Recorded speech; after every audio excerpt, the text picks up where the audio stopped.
Nós acabamos de escutar o Santo Evangelho, narrado por São Lucas, neste nono domingo depois de Pentecostes.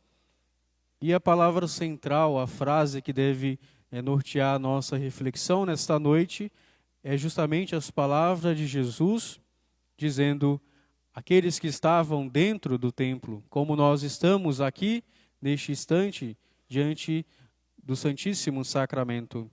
A minha casa é uma casa de oração. Nós vimos que Jesus chorou sobre a cidade de Jerusalém ao contemplar ao longe as suas inumeráveis desgraças e o seu não reconhecimento de Jesus como o verdadeiro Messias, o único Salvador e Redentor. São Lucas nos conta que depois de entrar na cidade, ele foi ao templo, entrou e começou a expulsar os comerciantes e cambistas. O que estes comerciantes estavam fazendo naquele lugar, de fato não era algo ruim em si mesmo.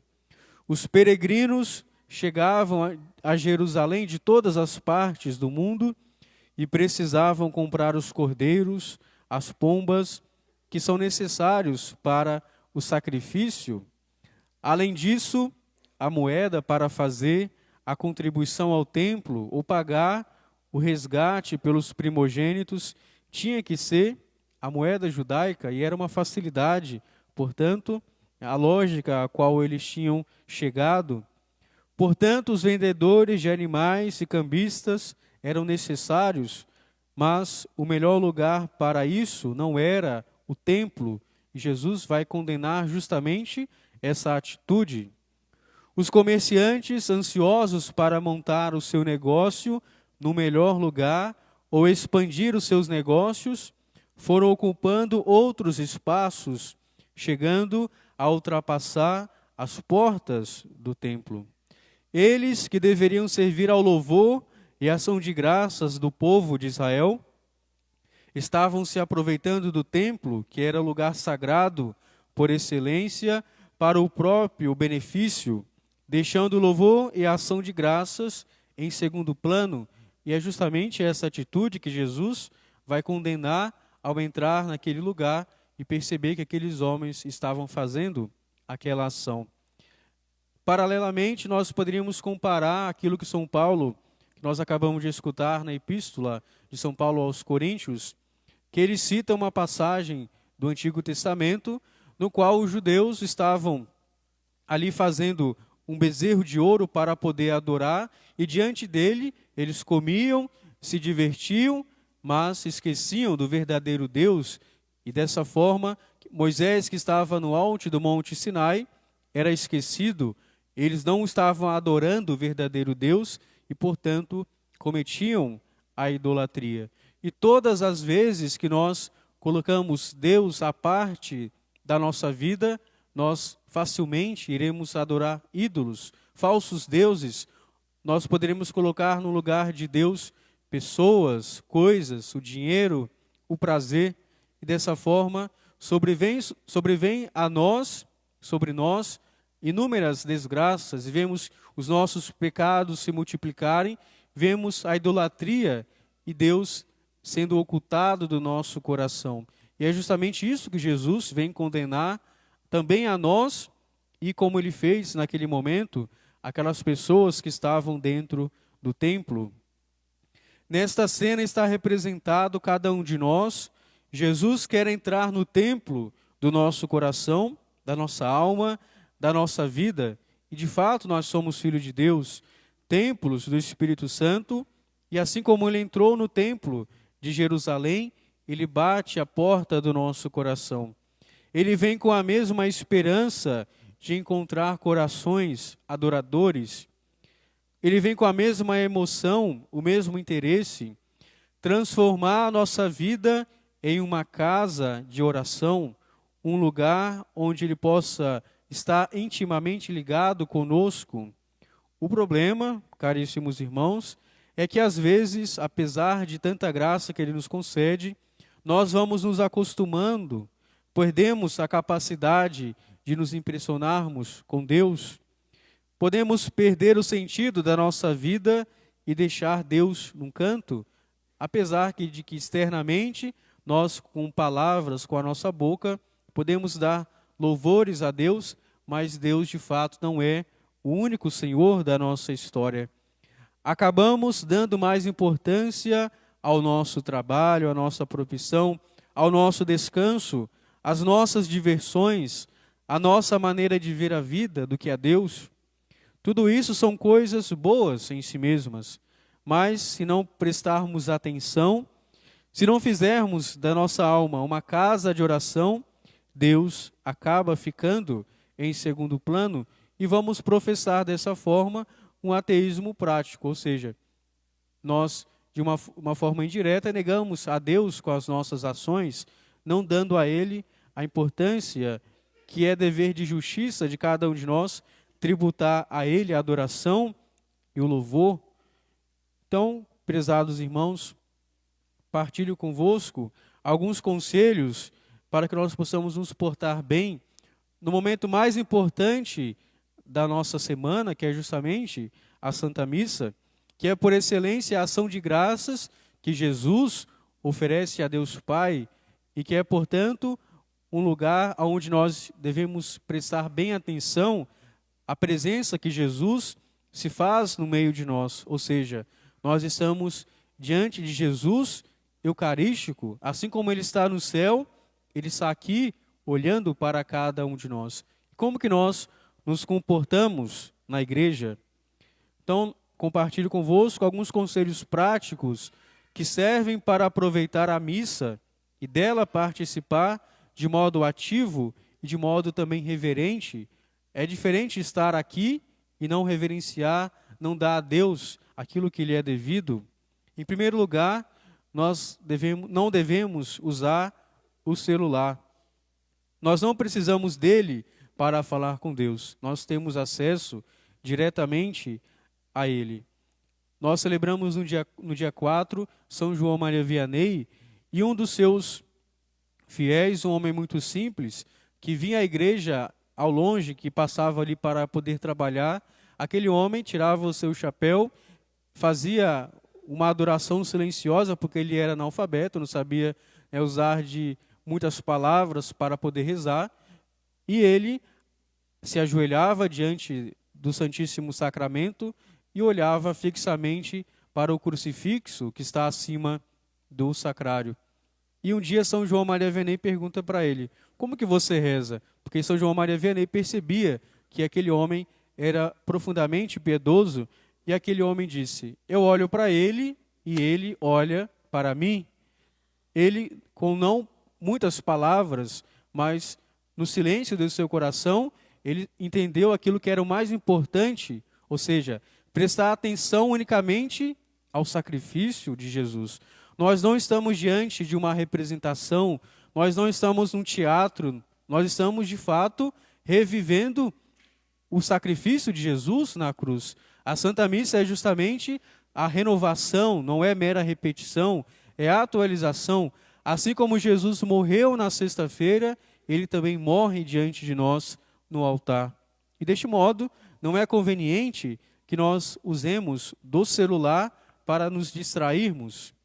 Os celulares, em primeiro lugar, não devem ser usados na missa para fazer ligações ou enviar mensagens de texto ou ficar passando pelo feed de notícias ou também das redes sociais. É possível, claro, atender um telefonema de emergência, mas nós sabemos que muitas das mensagens e ligações que nós recebemos não são extremamente importantes. Claro, se nós tivéssemos algo extremamente importante, deveríamos sair e atender do lado de fora. Por outro lado, é possível usar o celular para leituras espirituais ou também orações, embora seja necessário ser discretos, ou seja, fora da missa, nós podemos usar o celular. Tem diversos aplicativos que são propícios para rezar, tem orações, tem leituras espirituais, e nós podemos usar fazendo um bom uso do celular. Em segundo lugar, devemos fazer jejum antes da Santa Missa. O Código de Direito Canônico nos estabelece para nós pelo menos 1 hora de jejum. consiste em deixar de comer qualquer alimento ou tomar algo substancioso pelo menos 1 hora antes da Sagrada Comunhão, com exceção da água e dos remédios. E os doentes, é claro, podem comungar, embora não tenham tomado algo neste período antes da Santa Missa. E é claro, o objetivo do jejum é ajudar na nossa preparação para receber Jesus na Eucaristia. Em terceiro lugar, nós não devemos comer nem beber na igreja. As exceções seriam, é claro, uma bebida para as crianças pequenas ou leite para os bebês, água, por exemplo, para o coro. Mas se nós trouxéssemos algum aperitivo à igreja, não seria apropriado. Devemos acostumar também as crianças que são pequenas para não se alimentar durante a Santa Missa, ou seja, come antes de vir para a missa, e se for extremamente necessário, por conta de alguma dieta, dê algo, mas que seja discreto também, que não seja a maior parte da missa a criança ficar comendo e não aprender dos pais aquilo que está acontecendo diante deles. Então nós devemos recordar que nós devemos estar diante da Santa Missa de modo muito consciente, porque o templo, como diz Jesus, é um lugar de oração e de reflexão. Também, em quarto lugar, o não mascar chiclete, ou seja, se nós mascássemos chiclete diante de um juiz, diante de uma autoridade, seria um desdém para aquela autoridade. E nós estamos diante de Jesus, que é o Rei dos Reis e Senhor dos Senhores. Ao fazer isso, é claro, nós romperíamos o jejum, nós ocorreríamos em uma distração e seríamos indelicados em um ambiente formal, que é a missa, e não também ajuda a nossa oração. Em quinto lugar, não é um uso tão comum, mas não entrar de boné quando nós visitamos, por exemplo, uma igreja. Antigamente se usava o chapéu, mas hoje em dia é mais fácil usar, né, o boné, mais comum. E é uma falta de educação e uma falta de reverência a Jesus usar chapéu dentro de uma igreja. Embora esta seja uma norma cultural, deve ser cumprida. Assim como tiramos o chapéu diante de algo importante, assim se deve fazer também na igreja, como sinal de respeito.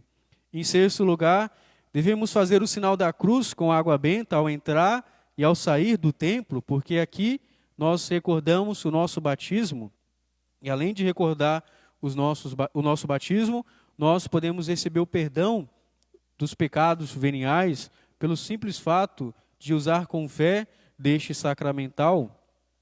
É necessário estar plenamente consciente do que acontece ao fazer o sinal da cruz, e se deve fazer pronunciando, é claro, uma oração piedosa.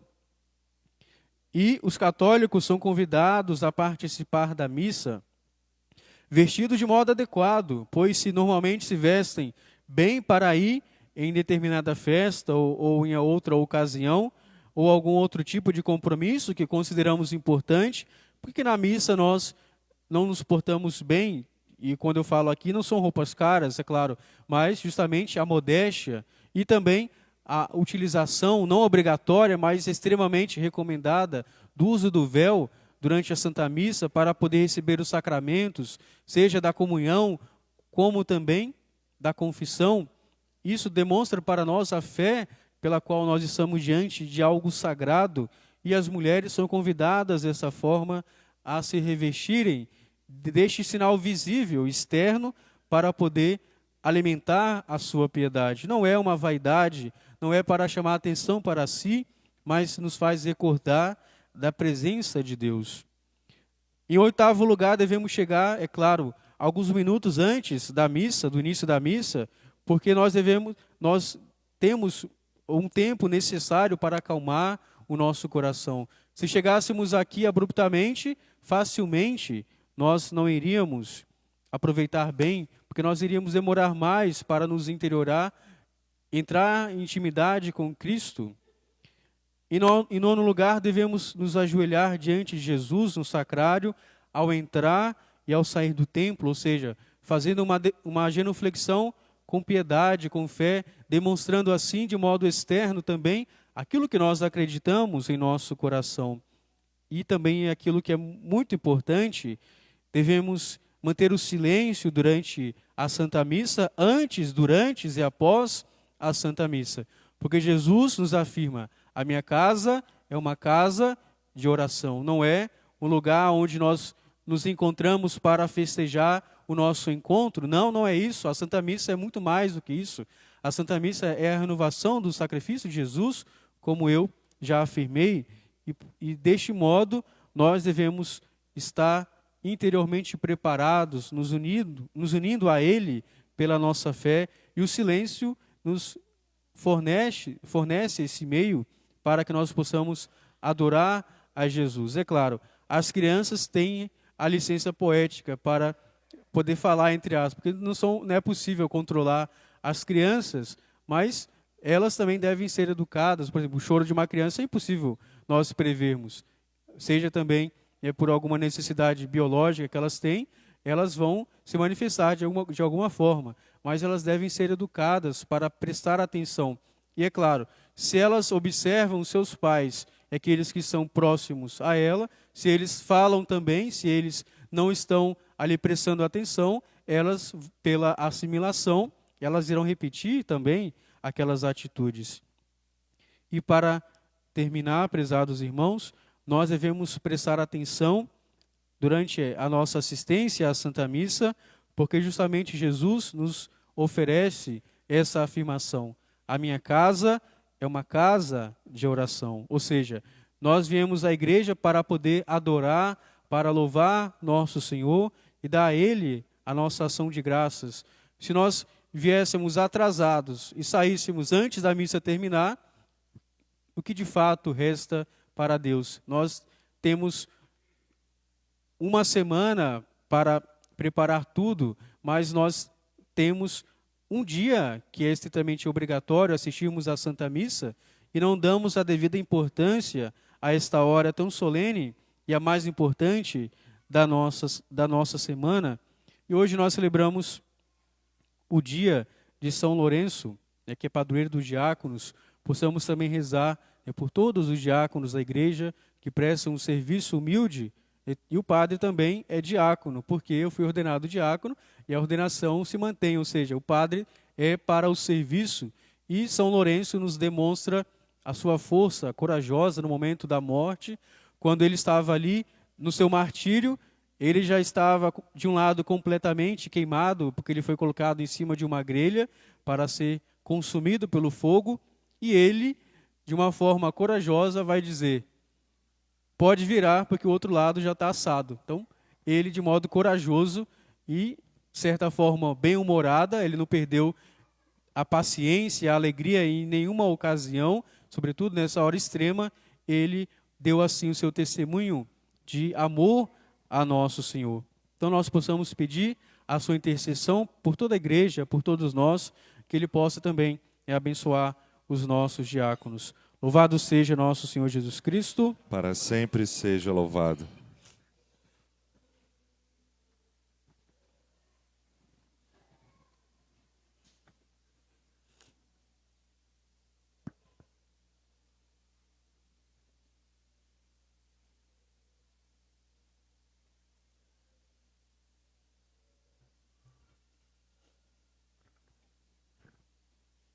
Credo in unum Deum, Patrem omnipotentem, facuntor in celi et terre, visibilium hominum et invisibilium, et in unum Dominum Iesu Christum, Filium Dei unigenitum, et ex Patri natum et omnia saecula, Deum de Deum, lumen de lumen, Deus vero de Deus vero, genitor non factum, consubstantialem Patri, perque nomina facta sunt, qui propter nos homines et propter nostram salutem decende